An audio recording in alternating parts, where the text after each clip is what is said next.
Good evening and welcome to another weekly episode of Commanders Gridiron. I'm your host, Steve Lockman, where we talk all things on the field and off the field regarding our beloved Washington Commanders. And as we know from week to week, and depending on the outcome of the previous Sunday's game and the DC media, there are no shortage of headlines whatsoever. But thank you all for joining me tonight, whether you're watching or listening on YouTube or Twitter tonight. Next week, we should be back to our normal platforming streaming, but for this week, we're going to make do with what we got. And of course, we always kind of start the week off with kind of off the field news. And something that kind of popped up today as I was researching some topics to throw in to start the show for an off the field news per se was kind of an interesting storyline that's kind of been gaining some traction over the last day and a half. And, we talked about it numerous weeks before, kind of towards the beginning of the season, preseason, with the ownership group change, the fact that there's going to be another rebrand, probably for the beginning of 2025, I would assume. I don't think they're going to be able to make that rebrand in time for 2024, but stranger things have happened. So kind of what makes tonight's topic for off the field news is Sports Betting AG actually came out this morning, presumably, and posted odds for the next name change in DC. And it's kind of a conversation that's existed, but has never had actual odds given to them, which is kind of the interesting part. So there's a lot of names on the list, and I won't give you the particular odds for each single one. I think there's like 20 names, but we'll run down through the list of choices here with some of the better odds that they assign to the team name. And look, let's be honest. There's a large petition going around. It only had something to the tune of like 250,000 people sign it. That we're trying to bring back the Redskins name. There's an ongoing lawsuit from some Native American Guild Association against the team and bringing the name back, blah, blah, blah, blah, blah. But, hey, it is what it is. But, what would the list be of odds without having the Redskins on that list at 25-1? So, hey, buddy, Paul, what's up, man? You're listening to me at the practice. Nice. Yep. We're going to talk about EB tonight. And, full speed, brother, full speed. We're getting late into the season, heading towards the playoffs for you guys. So it'll be interesting to see what you guys come up with throughout the season. Thanks for joining tonight. So as we get back to talking about odds, look, we had the Wolves, we had the Sentinels, we had the Senators, which is kind of odd knowing that DC already had a Senators team, even though it was a different sport. The Red Tails are about halfway down the list, only come in at about 12-1.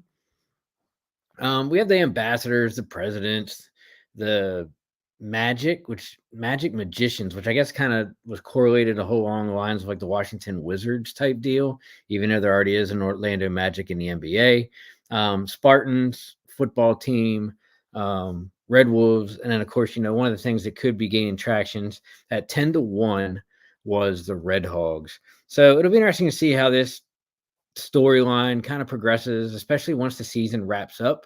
Once there's not really anything to talk about, X's and O's, the two biggest things for the offseason, actually probably three, is going to be coaching changes, which we're going to talk about at the end of the show here tonight, as well as, rebrand, and then obviously heading into the offseason and into the draft with a lot of draft capital and salary cap space. But, hey, just something interesting to pop up. Look, the Red Hogs are 10-1 odds to be the new name. Redskins are 25-1. Sentinels are 12-1. Going back to the Washington football team that they had for 2 years is actually the leading candidate right now at 5-1. So it'll be interesting to see how that kind of plays out and kind of goes from there, moving forward, just to see whether or not it's a storyline at all. But of course, with the Washington Commanders, there's always storylines week to week, in game, out of game. And, the next topic kind of brings in the whole in game thing, right? Especially coming off a second, actually, probably third straight week of horrendous refereeing and officiating. And, one of the things that popped up before we recap the Seattle game, but was early in the first quarter, there was let's call it a helmet to helmet. Let's call it as it is. He made the contact helmet to helmet. And one of the things was how the penalty progressed through the procedure to elevate to the point of ejection for rookie cornerback Emmanuel Forbes. And let's be honest, the outcome of that penalty, which resulted in an ejection call from New York, basically changed the dynamic of the secondary for the Washington Commanders for the duration of the rest of the game against the Seattle Seahawks, right? I mean, when you take out a stud that, has had an up and down season, but has kind of strung together at least 2 weeks in a row of decent to strong performances, even though they were subpar opponents, it's given confidence in the kid to come back and do what he's been doing, right? And one of the things that was interesting was, and it seems like, I don't know if it's necessarily because of poor officiating and debatable calls, or just the fact that they're now being more available post-game clarification interviews. But, the NFL senior vice president of officiating, Walt Anderson, actually had a press conference with I guess it's the PFWA, which is the Writers Association, Pro Football Writers Association, pool reporter Nikki Javala, who's actually a Commanders insider there in DC, actually in Ashburn. And, there's a back and forth Q&A between the two about the Emmanuel Forbes and what transpired in the Seattle game. And Nikki, who's actually a really good press reporter, said, hey, look, on the Emmanuel Forbes unnecessary roughness penalty, was that called clearly for the helmet-to-helmet hit? So it's kind of painting the picture of, look, what we saw on the field was a pass attempt that was not completed, but subsequently after said pass attempt, when the ball hit the receiver's hands, that the receiver was defenseless. We will give it that. Forbes came in, led with the helmet, not necessarily, going with the shoulder or, going into the chest or the shoulder of the opponent. So it was truly a helmet-to-helmet hit. I kind of thought when I saw the play, hey, look, it's a legitimate helmet-to-helmet. Give him the, roughing penalty and 15 yards, be done with it. So Anderson then replies, yes, the foul on the field was for forcible contact on a defenseless player, which was the receiver, which was kind of non-arguable, non-debatable, non-negotiable. And, so then Nikki follows that up with, okay, so then what determined the ejection in the game? And I know they said at the game here that upon further review, it was decided that it was grounds for ejection. And Walt Anderson replies, right. And according to Rule 19, it allows New York that whenever a flag is thrown for unnecessary roughness on the field, it allows the NFL basically in New York to take a further look at the play and all the replay angles that they have. And what we're looking to try and avoid is that helmet-to-helmet contact from a player safety perspective, right? And it certainly was not a bang-bang type play to them, where you have both a defender and a receiver just playing the ball. We want players to stay away from the helmet-to-helmet contact. We're also looking at the defender making the attempt to play the ball, or is he making no attempt to separate the ball from the player in terms of going straight for the head? And in this case, New York thought that it was the latter, where he just went straight to the head, and that's why it rose to the level of disqualification for Emmanuel Forbes. So then Nikki replied with, got it. And just to clarify, it was done from New York and not from the officials on the field at the game. And Anderson said, yes, that's correct. So it kind of begs to put a lot of things out there that, kind of make you scratch your head and make you want to think. And hey, Eileen, what's up? Thanks for tuning in. Greatly appreciate it. Even though it's not your team, we'll probably be talking about your team here coming up in a little bit. So we'll see what we have to say, good or bad, about it. But one of the things that was kind of interesting was, during the TV broadcast of almost every single game, there's an ex NFL head of officiating kind of watching the game and chiming in with penalties or procedural issues or questions and stuff like that. And it's kind of ironic that for the last 2 weeks, former head of NFL officiating Dean Blandino was the TV official per se, to be doing the game for the Washington Commanders. So he did the game last week. We'll backtrack a week against the New England Patriots when Hudson got flagged for roughing the passer, 15-yard penalty, which gave the Patriots a first down when it should have been third down, and actually probably punting the ball. It's kind of led to some further things along there. And Blandino was like, look, that was complete BS. And, I don't know why they did it. So the headline that came out this week, actually this morning, was for the second straight week, ex-NFL director of officiating says the NFL got it wrong with the Washington Commanders. And he goes on to talk about, hey, what happened last week with KJ Henry, actually, stand correct, it wasn't Hudson, it was Henry, that sacked New England quarterback Mac Jones, and kind of the process and what happened there. Then he goes, 1 week later, then we have the Commanders. We're at it again on the wrong end of the bad officiating decision. And he fully agrees with the decision to flag Forbes for the personal foul against wide receiver Tyler Lockett, right, in the first quarter. It was flagged quickly. It was proper. Replay showed that while he wasn't hit dirty, Forbes did lead with his head, which caused it to be a helmet-to-helmet. Correct call. However, the officials went a step further after convening. That's when they got the notification from New York that they ejected the rookie cornerback Forbes from the game. Terrible decision in Blandino's case.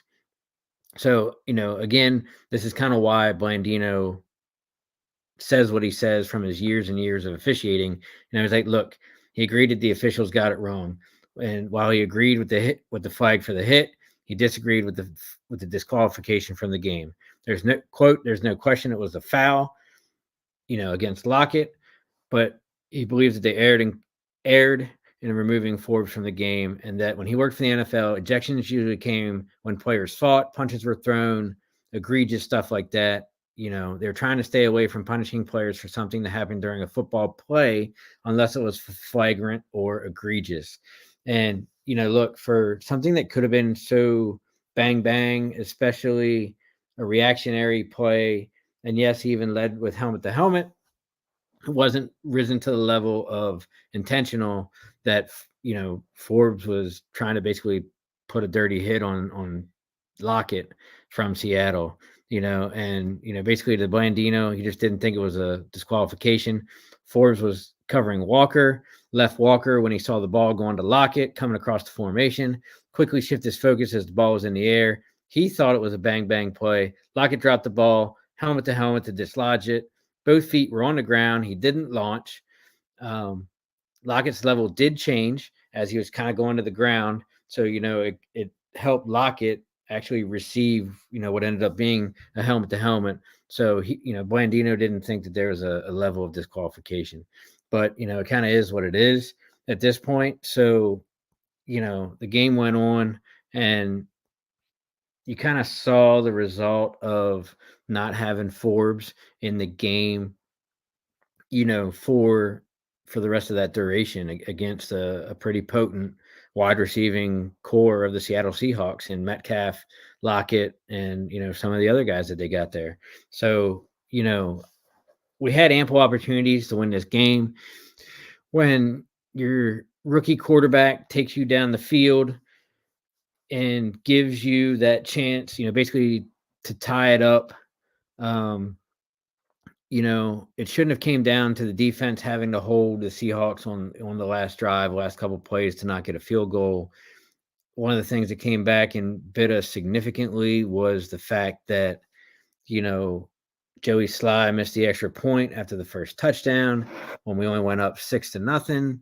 So there was a lot of opportunities for us to not basically give this game away to the Seattle Seahawks that kind of just make you sit there and shake your head about, and some of which we're going to talk about here tonight, and the coaching philosophies and stuff like that. But look, the Washington Commanders did what they needed to do. They put 26 points on the board.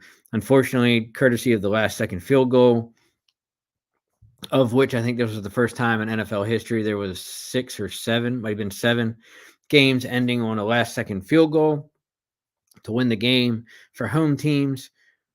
I think it was home team, or basically for teams.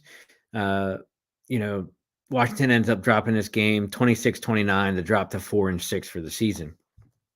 But like I said, I mean, you have somebody that is leading your team a lot more consistently now, that the discussion now becomes, is Sam Howell the quarterback that you want? Is Sam Howell the quarterback that you need, for your franchise going forward?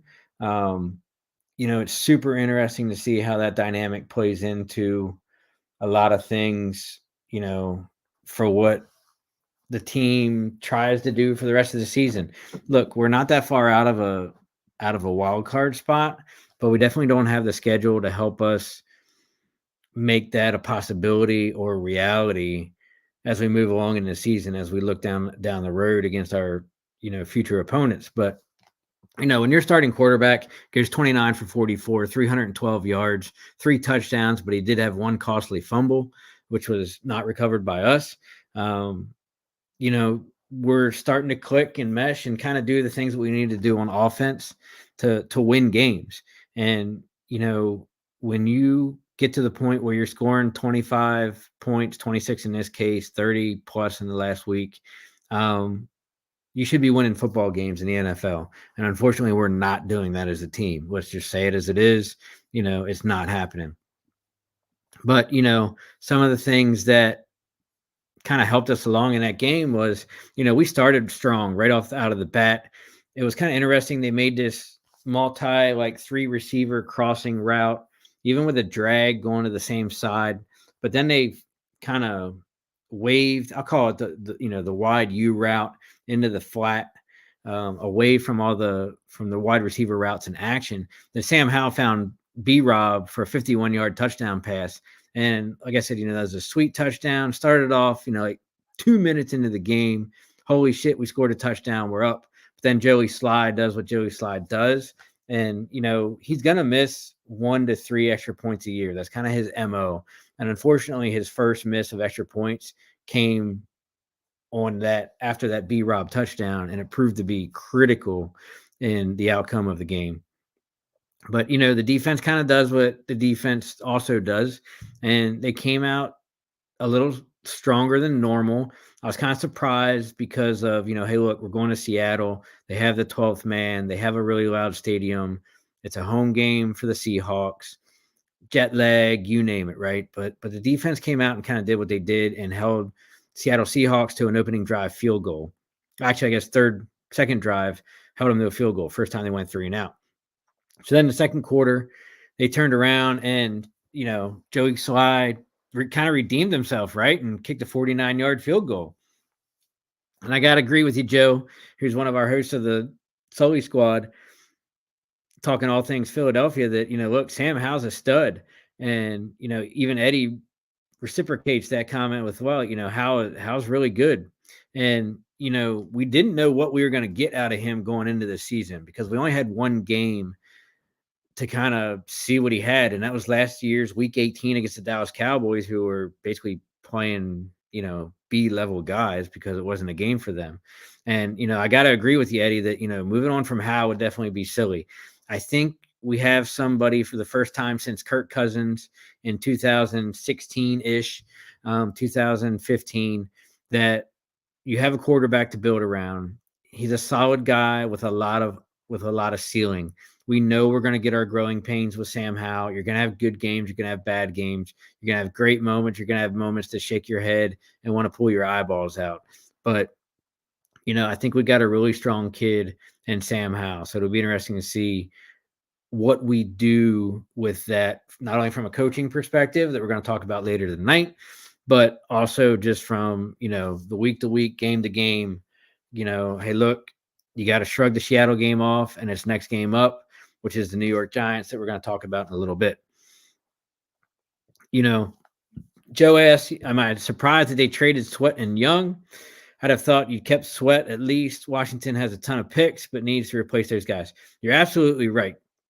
So we do need to replace those guys. And one of the things that was interesting about that per se was they actually worked out. I think it was yesterday, maybe it had been today, because usually they take Mondays off. But they actually worked out defensive end Terrell Lewis. That name may sound familiar to some people, especially if you're Alabama Tide fans. That he's a DC native, played his college ball at Alabama on the championship years, played with Payne and Allen on that stud defense. He was actually drafted by the Rams and Sean McVay as a third-round pick in 2020. So it'll be interesting to see. I honestly think they're probably going to end up signing him. Might not be as a starter, but definitely for depth and rotational purposes to go in and play alongside those guys. But you're absolutely right that I don't necessarily think I would have predicted that both of them would have got traded, but at least one of them, because we knew all along we didn't have the financial feasibility to re-sign both of them. And the more I look at it from a business perspective and even from a fan perspective, as much as it sucks to trade both of them, like I understand why. So, the storyline has come out and it hasn't been refuted that Chase Young was not going to be re-signing at the end of this season. So, to try and trade him and get what you can get, third round pick for him, okay, that's awesome. The other thing that I think kind of compounds it is the fact that, now that you traded him, you ended up trading Sweat first for a higher pick. So while it, yes, gets you draft capital, ultimately, it leaves big holes on the defensive side of the ball. Now, the thing that's super ironic and very interesting to watch is the defense did relatively better, and I'll use that term loosely, over the last 2 weeks than they did when Sweat and Young were actually playing in the game for the defense. So, I think it's just going to be a matter of a little bit more cohesion, definitely some more communication. Hopefully we don't give up stupid penalties. Butler at the end of the game was dropping shit. St. Juice was giving up some critical penalties. Forbes was already ejected in the first quarter. So, and our linebacks are pretty much trash. So it's, there's definitely some holes and needs that need to be addressed in the offseason with that defense, even though they were predicted on paper to be, top 5, top 10. But it kind of is what it is. So, as we go back to the recap of the Seattle game, Seattle turned around, scored back-to-back field goals, make it 9-9 before at the halftime. So it kind of makes you think, hey, look, now it's a new ball game, right? You're basically starting over 0-0. That Washington comes out strong, kicked a field goal after a little bit of back and forth, 47-yarder, which basically is right in line with where Sly was before. Sly had a 49-yarder before, so does what he does decently on the field goal side of things. But then the defense kind of gives up what it's known to do, and that's big plays, right? Whether it's against the Eagles, whether it's against the Bills, whether it's against, you name it, we're good to give up about one or two big plays a game. And, Geno Smith was doing what Geno Smith has got that big extension for in the offseason and threw a 64-yard touchdown pass to Kenneth Walker, which then puts them up 16-12. So it's a scoring barn burner, but it's low scoring, right? It's not like we're seeing 30-30, 38, back 34, back and forth. It's kind of a low back and forth game that, in the fourth quarter, Seattle turns around, kicks field goal up 19-12. But then, holy shit, and AG gets a 19-yard pass from Sam Howell for a second of the day to tie it up at 19. We're back to a tie ball game, barn burner, time's running out. I mean, we still got a decent amount of time left. It's 8 minutes left in the fourth quarter, but then Lockett gets a 5-yard touchdown pass from Geno Smith, puts them up 26-29. But lo and behold, Sam Howell's been doing what Sam Howell does and leads the team under poise and, strength back down the field with 52 seconds left. hits Diami Brown for his old college teammate at Carolina for a 35-yard touchdown pass, ties it up 26-26. And then, all we had to do was just hold the game, hold the offense from Seattle to not get into field goal range. But between a pass interference call, what else was there? Offsides, pass interference, and something else. It was like 3 bad calls, between penalties and just shitty plays.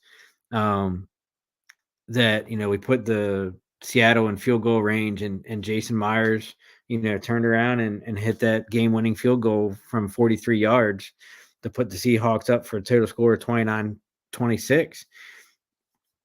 But it is crazy that, when you look at, we just threw the stats out for how, with 312 yards, 3 touchdowns, and 1 turnover, which was, let's be honest, it was at a critical time in the second quarter, which led them, to getting points. It does put Sam Howell in pretty awesome, talking criteria, right? So far, Sam Howell this season has 274 completions, leads the NFL in 2,783 yards, and is third in the NFL with 17 passing touchdowns. But yet, we carry a record of 4-6. If our defense wouldn't be giving up last second field goals or even last minute touchdown drives, that 4-6 could easily be 6-4 or even 7-3, which, it really should be. We should have beat the Eagles twice. And there's probably another team in there that obviously we should have beat the Seahawks. So, there's 3 wins right out of, the first 10 that should easily be flipping our record the opposite direction. But, hey, look, that's the way it is every Sunday. And it kind of, is what it is. But, you see a lot of people talking to Sam Howell as a result of this game moving closer to being our franchise quarterback. And, I think I've kind of been on the fence at the beginning of the game because I need to see that 8 to 10 game window to kind of evaluate the quarterback to see what he's got, right? And, look, as we just alluded to, Howell's now leading the NFL in passing yards. That, he's leading the entire NFL in passing completions, 264. We just said he's third in NFL touchdowns. Against the Seahawks defense, he was 66% in his passing completion. He had 312 passing yards. He had a 109 quarterback rating. For a 5th round pick, you obviously would think that, it would be like he's the guy. And, it's interesting that, we can kind of put that feather in our hat that, look, we might have the quarterback that we need for the next at least year or two, where we're not chasing the draft or free agent retreads or whatever to go in and be like, hey, look, we don't need, to be chasing that quarterback all the time. But it's super interesting. I don't put a whole lot of stock per se in analytics, especially in the decision-making process, because I kind of got to agree with, Redskins, Broncos, multi-time Super Bowl champ Mark Schlereth that analytics never got a first down or won a game, right? But, if you're a big follower of Pro Football Focus, PFF for short, as we're going to abbreviate it here, they basically give grades for anything and everything: players, plays, teams, offenses, defenses, the whole 9 yards. And it's kind of super interesting to see, how they evaluated the game against the Seattle Seahawks that, basically, let's be honest, was decided by a last second field goal. So, the top 5 offensive performers was in rating order was actually Brown at wide receiver, 86.8, Brian Robinson at 84.2, tight end John Bates, who actually had a really good game along with Logan Thomas in providing critical outlets when needed, at 73. Sam Howell had a PFF score of 68 and AG had a score of 67. So, look, Brown only played 11 snaps, but he made them count, especially the 35-yard touchdown pass that tied the game at the end of the fourth quarter. So it was interesting to see how that dynamic between those two old college teammates has kind of um, made their way to the pro level, even when you have Terry McLaurin and Jahan Dotson on the field as well. Brian Robinson was outstanding. He finished with 14 total touches for 157 yards between receiving and rushing with one touchdown. Gibson was horrific, actually broke out. One thing to note is kind of interesting about AG. AG has yet to have one rushing touchdown this season, but does have a couple touchdowns in the receiving game, which is kind of interesting to note because he's obviously a running back, but they've been using him more as like a Christian McCaffrey type hybrid, coming out of the backfield, making those touches, yada, yada, yada. So it's interesting to see what happens. Bates had some good receptions, some good yak, after the reception. And, Hal's grade doesn't necessarily tell the entire story of how good he was on Sunday, especially with the yards, completion percentage, touchdowns to turnover ratios. And like I said, Hal has to continue to have those games where he is only, 3 to 4 touchdowns for one turnover or no turnovers. When he starts having 3 or 4 turnovers, excuse me, versus, 1 or 2 touchdowns, then that's when you're definitely going to end up with the loss for the team, and kind of go from there. So then they look at the defensive side of things, and the top 5 guys defensively were safety Percy Butler, cornerback Quan Martin, defensive end Andre Jones, cornerback Kendall Fuller, who's been playing lights out this year, and then linebacker Jamin Davis, who's kind of starting to figure out. I want to say starting to figure out because it's like his 3rd year. He's finally getting comfortable with playing linebacker. Not quite where he needs to be, but we're seeing a lot of progression out of him. And unfortunately, we used a high draft pick on him when he was a project piece. And unfortunately, when you're using 1st or 2nd round picks in the NFL, you need those guys to be instant starters, instant impact players, and not project pieces. So look, Davis has kind of proven himself so far this season, but he should have been, a round 3, round 4 guy, and we all know it. But he's finally at least kind of starting to come into his own. Then you got to look at the bottom 5 in the offensive line or offense, and that was Jahan Dotson, unfortunately. Tyler Larson at center, Curtis Samuel wide receiver, Chris Paul left guard, just because of rushes and hurries and batted balls. And then even Jamison Crowder, who had some critical drops, didn't quite do as well as he normally does in the punt return game, yada, yada, yada.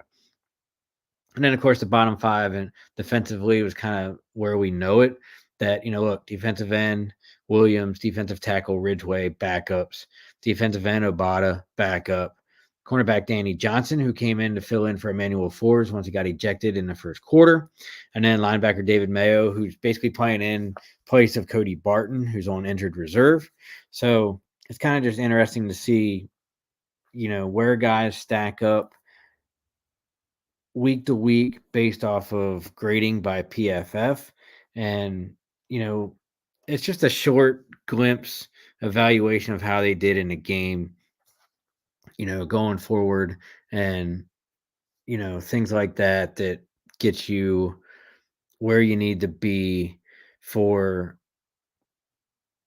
each week, right? How do you prep based off the game before, not just looking at film, but there's a lot of analytic categories that go into grading for PFF. So when PFF gives you a subpar score, and let's be honest, these guys got to look at it. They got to know about it, whether it's on, social media, whether it's on Facebook, Twitter, whatever. Like, these guys are being aware of how people are talking about them, how people are grading them, how they're getting reviewed, yada, yada, yada. And, like I said, when you see a grade like Sam Howell, then you see his game stats, it's kind of interesting that it's not necessarily the big picture as well. So just as a side note, before we take our break, Sam Howell is only the 8th player in NFL history to have 4 games of 300 plus passing yards in their first 11 career games, and the first to do so since Joe Burrow and Justin Herbert out of the same draft class in 2020. So actually subsequent draft classes in 2020. is when they accomplish that feat. So Sam Howell is starting to get into like exclusive company. Is he an elite quarterback? No. Is he top half in the NFL? I believe he is. But, we just need the record. We need a consistent, complete, total team effort to go with him. He can start racking up stats just like Kirk Cousins did year after year in DC. And unless you get the victories and the playoff appearances, it doesn't mean anything. So we'll see what happens as we kind of move along further in the second half of the year. But before we look ahead to the Giants game, let's hit our sponsors real quick. First up is Jason Fine, aka Attorney Big Al. You can reach him at 1-800-HURT-123. He handles all your motor vehicle accidents, slips and falls, workers' comps, personal injury claims, with 3 convenient office locations throughout Pennsylvania and New Jersey, located in Philadelphia, PA, Cherry Hill, New Jersey, and Pittsburgh, PA. That's Jason Fine, aka Attorney Big Al. For any of your legal needs, give him a call. Tell him you saw us here at Out of the Box. He'll take care of you. You can reach him at 1-800-HURT-123. Monkey Coffee, one of our biggest sponsors here at Out of the Box Sports, coming out with one of their newest blends, an organic blend, Peru La Florida, which goes along with their other 3, bourbon chocolate chip, toasted coconut rum, Sumatran blend. Use promo code OOTB Sports for your 10% discount at monkeycoffee.com, where you can get all of your coffee supplies, cups, apparel, and coffee blends. Try out that new organic blend, Peru La Florida, and remember to use promo code OOTB Sports at monkeycoffee.com. All right. So as we move into the second half of our show tonight, one of the things we have to talk about, as we kind of do every week, after we preview the winner or the loss the week before, we take a look at the next week's opponent. And I'll be honest, on paper, it looks like a win. But as we know, being the bottom feeders of the NFC East, and, between this year, last year, and a year before, the Giants always play us hard. And in more times than not, the Giants have had our number as well. Whether it's home, whether it's away, it doesn't matter. And, look, let's be honest. Last Sunday, they had a drubbing at the hands of the Dallas Cowboys, and they lost 49-17. And between some trades at the deadline, as well as losing key players for the season, most notably and recently Daniel Jones with a torn ACL, the Giants don't necessarily really have an offensive identity. They don't really have any team cohesion. They're still kind of meandering through the NFL schedule, playing the hard schedule that the Washington Commanders have and share, all while trying to do it with a bunch of backups and Saquon Barkley. But, we know that, like I just said, the Giants play the Commanders hard every game. They play us tough every game. Saquon does what Saquon always does and, puts up big numbers or has the potential to put up big numbers against us. And, it's always something that kind of lurks in the back of your head, right? But I saw it earlier today that, look, we're 4 days away from Sunday's game. And already the Commanders are favored by 7.5 with they're favored minus 450 to the Giants plus 350 going into Sunday's game. I think it has the potential to be a lot closer than that. I would like to think that because of the Giants having to go to, basically third, fourth string quarterback, off the, I don't even want to say practice squad, wherever he came from, Tommy DeVito, that we're going to be able to at least put together another win against what, let's call it as we see it, basically a subpar team. But then, we should have won the first time we played the Giants and we didn't. So that kind of gives me a moment of pause to say, hey, look, we should have beat the Giants the first time around. We should have beat the freaking Bears on primetime Thursday night Amazon football, and we didn't. So, as they say, it's any given game day, as far as what happens and, how you play the game and what goes on to affect the outcome of the game, right? But I gotta say, this is gonna be a win for us. It's gonna take us, to 5-6, one game shy of 500. The Cowboys are currently sitting at 2-8. Look, they went up against a star-studded, high-powered offense in the Dallas Cowboys, and the big question that we talked about on Thursday night on the NFC East War Room was, what Dak Prescott were we going to get in the Dallas New York Giants game? And the Dak Prescott we got was one that was 26 for 35, 404 yards passing, 4 touchdowns and 1 interception. And when we allude to, and I throw it out there to Paul and Dave all the time, which Dak are you going to get? Are you going to get the Dak that gives you 4 touchdowns and 1 interception like you did against the Giants? Or are you going to get the Dak that gives you 1 touchdown and 4 interceptions against the Giants? And when you put together guys that are, for the Cowboys are just so, I don't want to say elusive, but top tier in the fact of, between CD Lamb, Brandon Cooks, Michael Gallup, they spread the ball around a whole lot. As I look at the box score, there were 9 different receivers that Dak was throwing to, led in part by Brandon Cooks and CD Lamb, that, it just ended up being not a match for New York, right? And we know New York's defense is, I don't want to say is subpar, because they got some good guys on defense. It's kind of like Washington, right? Where they have a lot of good to better defensive players, but it's just, the overall unit just isn't there to put it together. And I feel like Washington and New York, are kind of in that same boat that, look, New York has a decent secondary. New York has a stud at linebacker. They got some good guys up front as well. But, I can actually say that against every position group for defense for the Washington Commanders. And it kind of depends on which one's going to show up. But, DeVito didn't do too bad against the Dallas Cowboys statistically. I mean, he only went 14 to 27 for 86 yards, 2 touchdowns, and 1 interception. For somebody that you expect to, needing more points or to try to pull off the victory, you'd think he'd have more pass attempts. But then again, it kind of goes back to, look, the time of possession in that game was grossly to the Dallas Cowboys.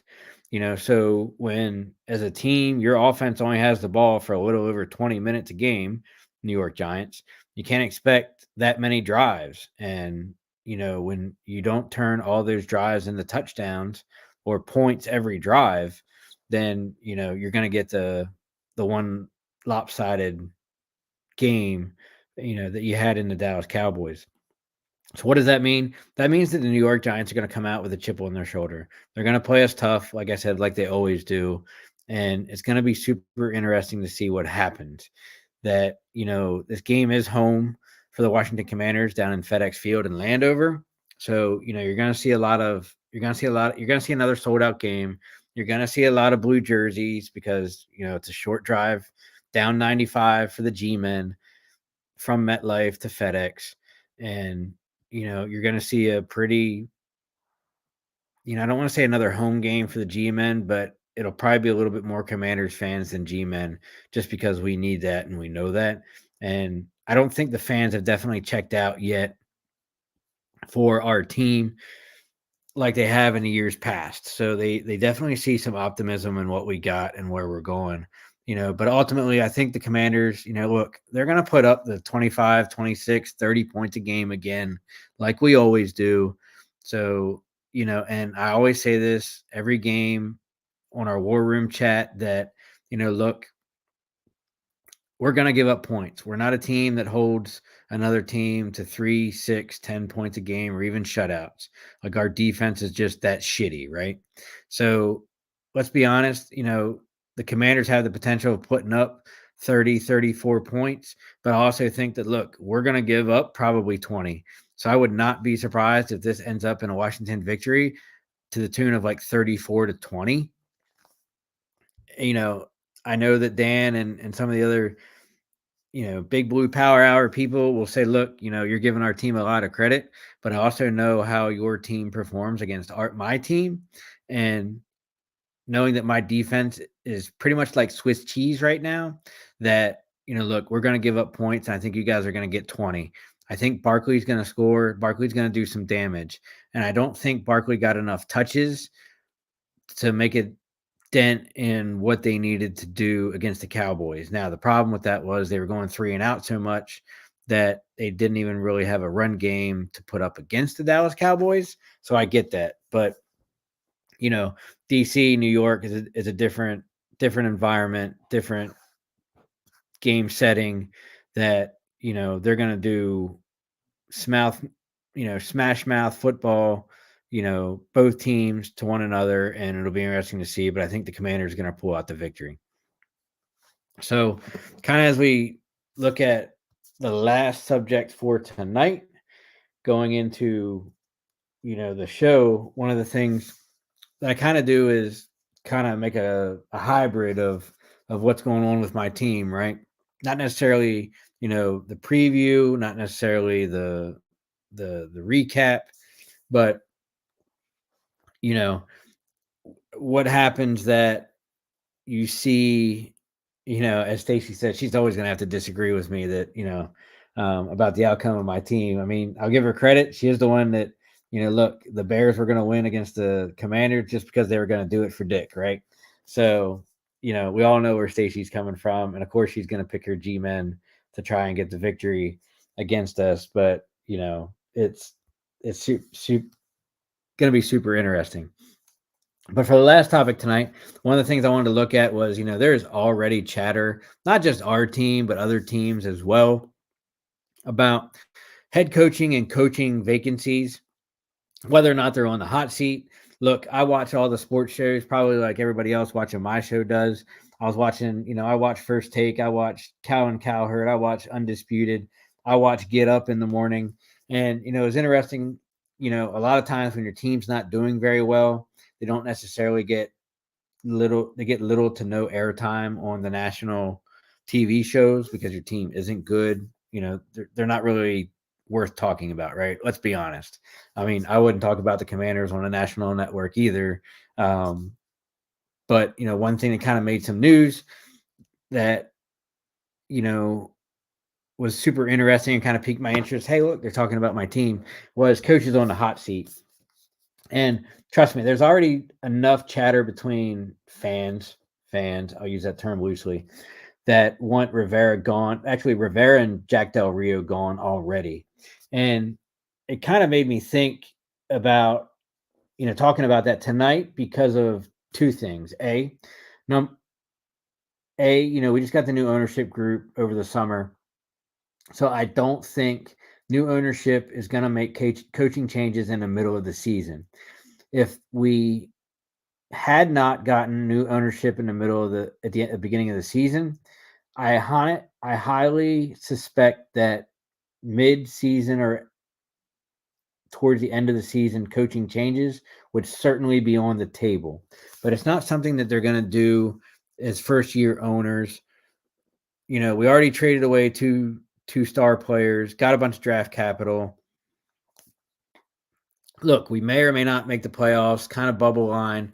I think if we kind of had the same record as the New York Giants, sitting at 2-8 right now, they might even stretch and go to firing Rivera, JDR, and some of the other coaches before the season's done. But I truly believe, deep down that, look, come Black Monday, the notorious Monday after the end of the regular season in the NFL, that Washington is going to be on that list for coaching vacancies as coaches on a hot seat, right? And one of the things that kind of leads me to believe that is, looking at the Commanders defense. And after 10 games so far this season, look, the Commanders are 31st in points giving up points per game. They're 28th in yards per play. We're 25th against the run. We're 28th against the pass. We're 26th in our interception rate. We're 20th in our sack rate. We're 22nd in first downs per game. We're 15th in third down conversion against, and we're 27th in fourth downs, right? And basically, when you look at all those numbers, aside from 15th in third down conversion and 20th in sack rate, that basically comes out to an average of bottom 5 defense in the NFL. Think about that. From 27 to 32, your team is listed at notoriously in all those categories as being the bottom of the NFL. And, look, we just can't have that. So, and the compound things and the chatter of JDR not being around, especially at the end of the season, but, the defense has allowed at least 350 yards in 8 of our 10 games. Like, that is absolutely crazy. That, and it's kind of interesting that the only 2 games we didn't do that was the season opener against Arizona and last weekend against New England, who are both equally shitty teams. So, we simply can't afford to do that and win football games, right? So we know that Jack Del Rio is going to be gone at the end of the season. We pretty much know that Ron Rivera, and I would be willing to bet that even if we make the wild card some miraculously way, Rivera is not going to be here next season. Martin Mayhew's not going to be here as GM next year. And I think his title is like assistant GM or like consultant player personnel. Martin Herney, who also came from Carolina, isn't going to be here as well. So there's 4 guys who are definitely going to be gone. So, you definitely have to say, hey, look, they're all on the hot seat. Not just those 2 coaches, but also those 2 management positions, right? So then the question becomes from a lot of people, the chatter's already starting, on social media networks. Well, who are we bringing in, right? Obviously, names like Ben Johnson, names like Bobby Slowick, names like, people are throwing out any name just to have him be considered as a head coach. Harbaugh from Michigan, Dion from Colorado, right? And basically everybody's like, well, look, at one point in time, when we had Mike Shanahan in like 13, 14, 15, I think it was 14, 15. We had some phenomenal assistant coaches, and a lot of guys have actually come from the Shanahan coaching tree, right? And I'll give them credit that, you have a lot of great guys that came, but they're already coaches somewhere else. So, like, we're not going to trade for them. We're not bringing them back to DC. We're not doing this. We're not doing that. But, when Mike Shanahan was the head coach, Kyle Shanahan was obviously the offensive coordinator. Matt LaFleur, who's now the head coach in Green Bay, was quarterback's coach. Our tight end coach, it sounds goofy to hear this, was Sean McVay, now coaching Super Bowl champ of the Los Angeles Rams. Bobby Slowick was one of our defensive assistants, and Mike McDaniel, who's running a prolific offense with the Cheetah down in Miami, was our wide receivers coach. So we had 4 to 5 top tier guys, on the coaching staff. But look, hindsight's always 2020. You can't keep everybody. You can't promote everyone into the same spot. Kind of is what it is. The other thing that kind of makes me think, guys are like, look, we need to go young, offensive-minded geniuses. And while I won't necessarily disagree with somewhat of the offensive genius part, one of the things I would argue is you need adaptability and progressiveness to make changes and adjustments, right? The reason I say that is, and I get into discussions all the time with people on social media. They're like, Matt LaFleur is great, young genius, young offensive genius, he should be our head coach or should have been, right?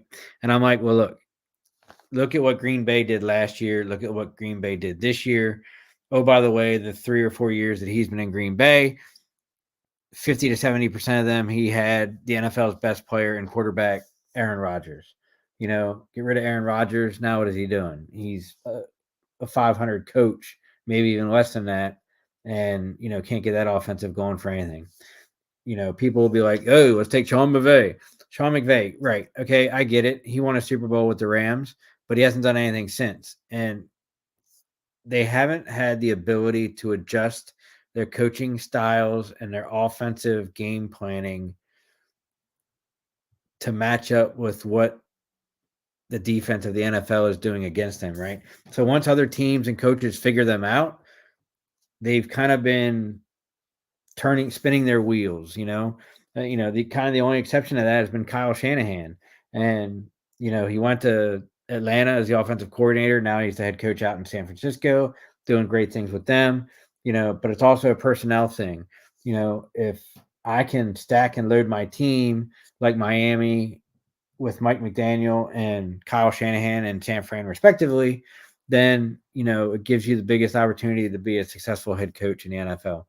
So it kind of reverts back that, hey, look, we know Rivera's not going to be here next season. We know Jack Del Rio is not going to be here next season.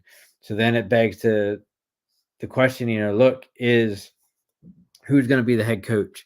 Is EB still going to be around? I would like to think that the ownership group sees the progression and the uptrend in Sam Howell as a direct result because of EB, right?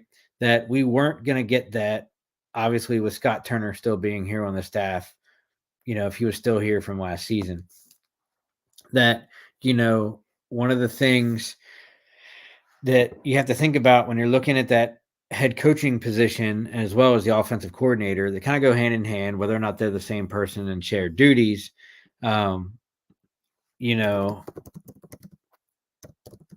What do you look for in a head coach? How do you build around the players you have versus,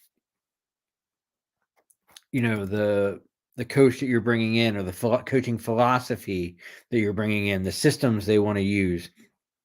Look, I would not be surprised if they go through the coaching search and then turn around and give the keys,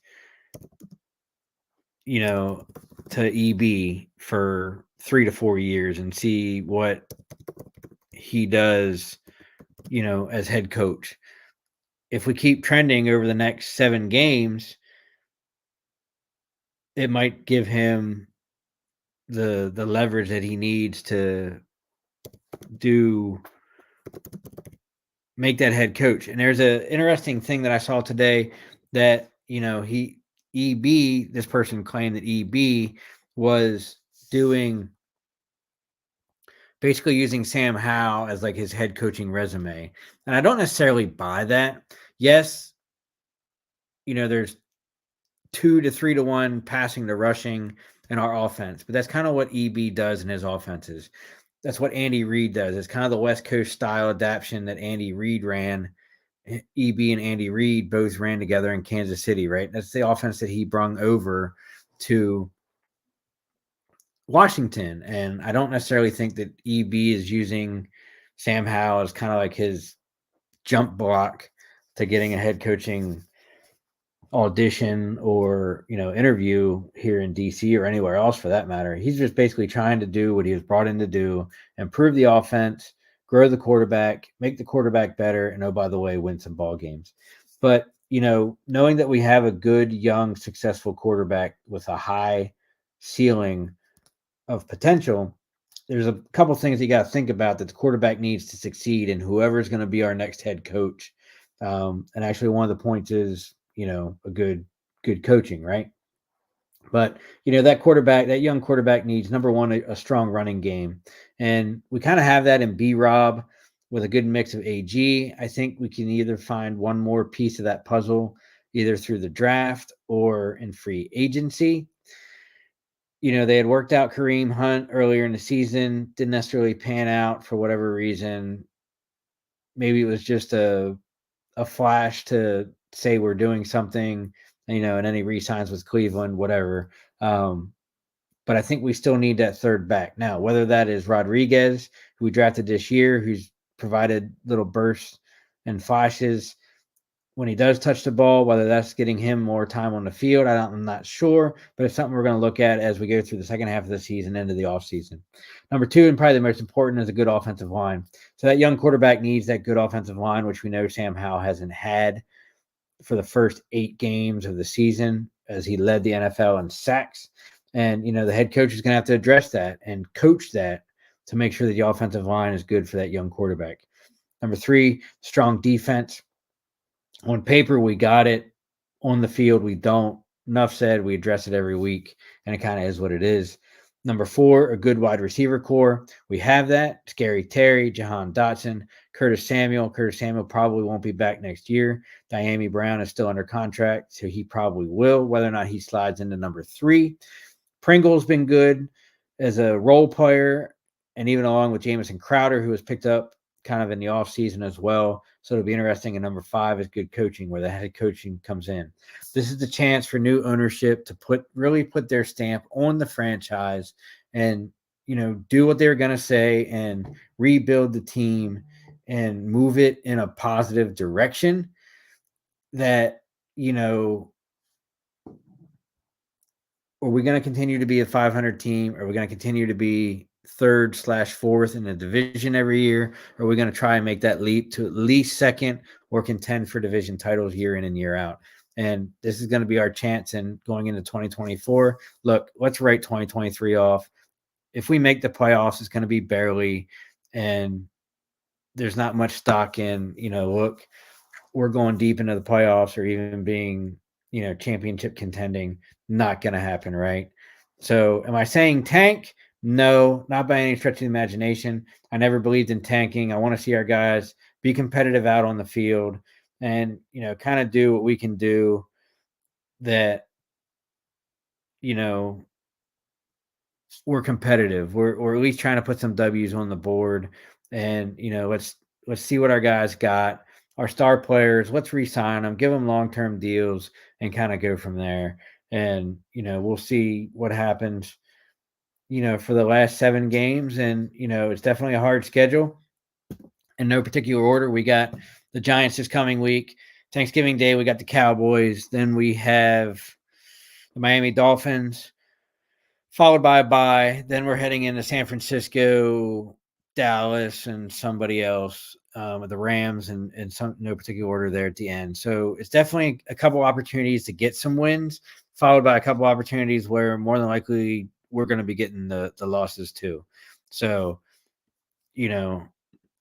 it'll certainly be interesting to see what happens with our team going forward. However, there's never any shortage of storylines on and off the field, X's and O's.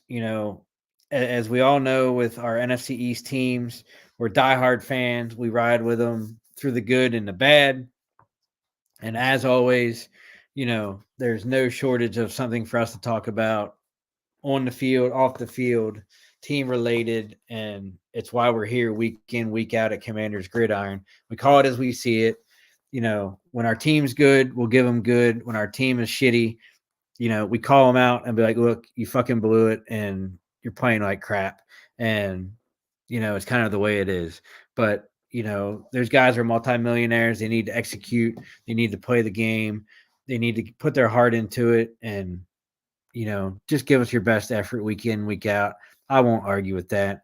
And this Sunday, hopefully we can go out, redeem ourselves after a tough loss against Seattle, pick up the W against the New York Giants, move to 5-6, and move on into the Thanksgiving game where, I know Paul and Dave are watching, but, we're probably going to end up with the loss, but we're going to give the Cowboys a run for their money on Thanksgiving Day in Dallas. You heard it here. It'll be close. Won't be a blowout like the Giants, but we'll see what happens. As always, join us Thursday nights for NFC East War Room at 7 p.m., preceded at 6 p.m. by the NFL Pick'em Show by Dan and Paul as they run down through the list of games for the upcoming week, talk about each game and the competitions, pick the scores, see where they're standing at in their weekly Pick'em series. And then that's always, like I said, that's always followed up by 7 p.m. by a representative of each of your NFC East teams in the NFC East War Room.